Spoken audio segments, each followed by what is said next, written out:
श्रम संस्कृति पार्टी अध्यक्षलाई यति धेरै माया अनि साथ सपोर्ट जनताले किन यति धेरै गर्नुहुन्छ त?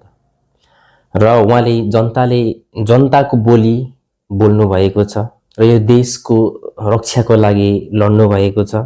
र यो देशको विकासका लागि आवाज उठाउँदै आउनु भएको छ र धरानमा मेयर भएर उहाँले धरानी जनतालाई पानी खुवाउनु भएको छ र बजेट छुटेर आएको बजेटलाई सही ठाउँमा लगानी गर्नुभएको छ। धरानका बाटोहरूलाई बनेको जति बाटोलाई एउटा गुणस्तरीय तरिकाले उहाँले एउटा निर्माण गर्नुभएको छ र धरानी जनताले अहिले पनि चिनेन भने कहिले चिन्ने र तपाईको अमूल्य भोट श्रम संस्कृति पार्टीमा मतदान गरेर यो देश बचाउन र यो देश बनाउन र जति पनि विदेशिनु भएका सम्पूर्ण नेपाली दाजुभाइलाई घर फर्काउन र यो देशको जति पनि बन्द भएका कल कारखानालाई खोलेर सञ्चालनमा ल्याउन र देशमै रोजगारी गर्नको निम्ति श्रम संस्कृति पार्टी चुनाव चिन्ह माटोमा मतदान गरौँ। जय माटो।